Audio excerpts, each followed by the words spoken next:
Now, last week we heard our show, well, that's your show actually, is a finalist at the Voyager Media Awards, up for Best Current Affairs alongside TVNZ's Sunday and News Hub.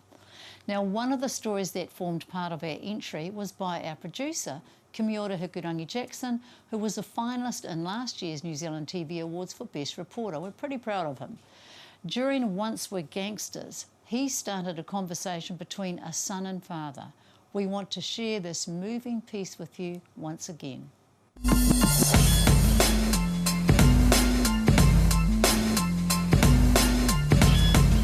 There's two individuals that end up in the gangs. One is one that's attracted to it, whether there's the element of ego or the other is that it's just a life that they've been lured into, opposed to the other individual that I believe is one that's born into the gang life by way of mum and dad entrenched in the gang life. Dave Letele, family man, Christian and community stalwart. This is a program he helps run for the Grace Foundation, working with those who have come into contact with the law, some with gang affiliations. There are many of us I know throughout the community that are doing great work out there and actually sharing their experience for the betterment of someone that's coming through and they can see they're on that same path, they're on that same highway. All we try to do is say there's an off-ramp that you can take. You don't need to keep going on that highway to nowhere. David can relate to those in his program because he once lived a life of violence and crime. How would you describe the younger version of yourself? Well, the younger version of myself was just reckless, non-thinking of consequences, thinking that oneself was bulletproof, being antisocial, being rebellious, the world's against me. How do people react when they find out that you were once in a gang? One of disbelief, because I think they've seen the transformed version of myself, opposed to what it was when I was entrenched in the gang life, which are two completely different pictures.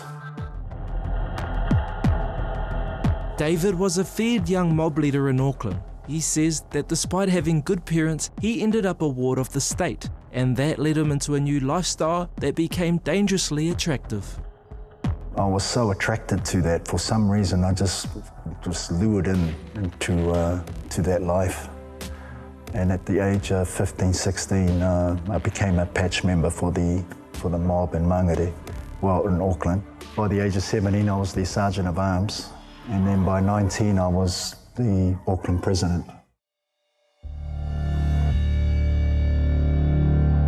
David would be party to an armed robbery. It was serious, and so was the sentence handed down by the judge. In the cold cells of Pāremoremo, a new reality sunk in for the Mongrel Mob President. I was serving a 10-year prison term for armed robbery back in the 80s. I lost all my 20s. I was only in my early 20s, so I wasn't home until I was 31. You know, a lot of time to think. And of course, as you know, the jails, and you can't escape the gang affiliation, the gang way of communicating. You get ample time to reflect on one's life. The first night spent in jail, and to be put in a place that's well known or infamous for crazy reasons. It was a goal to reach there. We often refer to Pāremoremo as the top. You're heading to the top. So that's where I ended up, and I often share that first night in terms of being scared and vulnerable. And I mentioned the position that that I'd go into is that fetal position where you shed a tear and you're in that fetal position of what the hell happened here, you know. The only way to change his life was to leave the gang world behind. So how did he do it? First and foremost, I just needed to do what I needed to do. Yeah. One of the known leaders at the time when I came home from the prison term, and I just put all the books together and just went to his place and just said, I'm out, and then just walked. But I'm a strong belief that there are many that were there that are still there. Underneath the tattoos, underneath the markings, there's a little inner being that wants out. I've often thought about those, just through the conversation, that if things were different, they probably would prefer to have just walked away themselves. But I think because I've been so deeply entrenched in it, it's almost like that feeling like I'm this far in, I can't get out.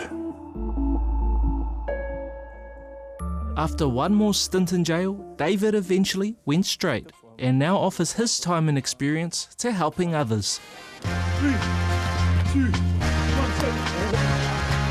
He co-founded the Grace Foundation, helping those struggling on the margins of our community.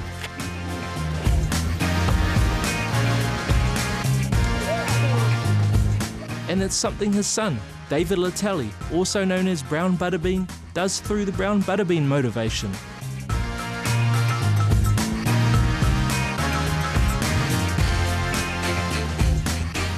David Jr. has overcome a lot to get to where he is now.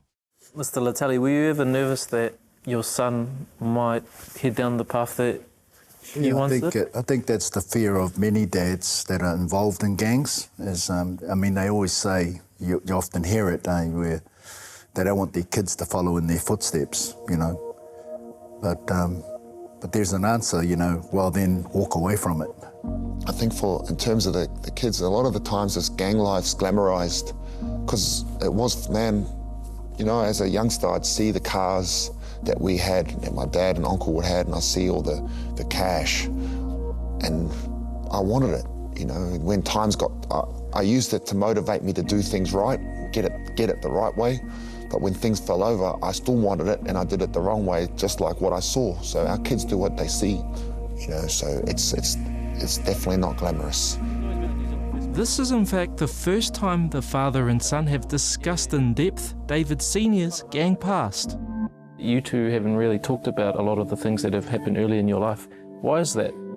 Oh, yeah, no, this is something we've never really spoken about. We've never sat down and talked about all the stuff that's happened in the past.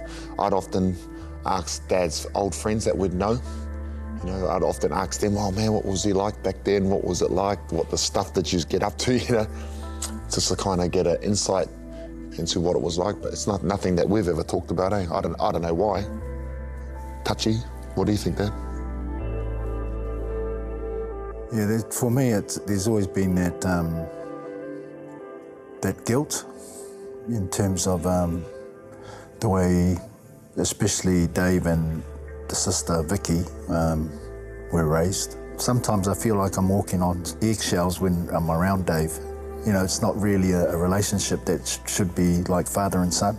I recall a time where I got out of that 10-year prison term, and Dave was really wanting to come home. He was still in Australia at the time with my parents. And I just felt that maybe I didn't answer that call to get Dave home. There were things I needed to straighten out before I took on the responsibility of having Dave with me. But I think a lot of it stems from those days where I should have been a better dad. I remember that time when he's talking about, it's funny,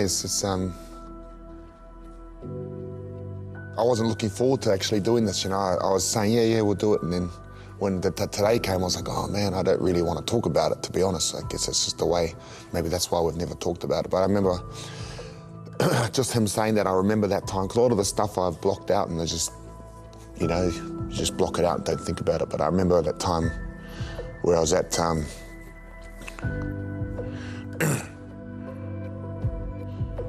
just remember when I was at my grandparents', you know, just crying. I just remember when I was crying to come home, and just it not happening, you know. That's what I remember. Maybe that's why we don't talk about it. I don't want to talk about it, to be honest, because it's just all that emotion's still there. It's just hiding, you know. But it's the only way you get over it by talking about it. You know, one of the things I have over the years found it easier now to say to my son is that I love him. And you know, that was quite a difficult 3 words to say. Yeah, I just want you to know, Davey, that I love you. Yeah, I've always loved you. And it's been something that, you know, that I've found easier over the years to say to you. So, yeah. It's not something. But yeah, it's all good, Dad, and I love you too. And it's, you know, one thing I got from my dad and my mum is work ethic. You know, now I'm applying that work ethic to serve others and to be the best version of myself. So, you know, I got a lot from them. And look, I went through a lot, but that's just part of the journey. You know, so always, you know, we'll get there. I'm proud of what he's doing now, and I'm proud of the work he's doing and helping others. And I'm proud that he's my dad. Becoming the best version of myself. Isn't that lovely? Would like to thank both men for sharing their story with us.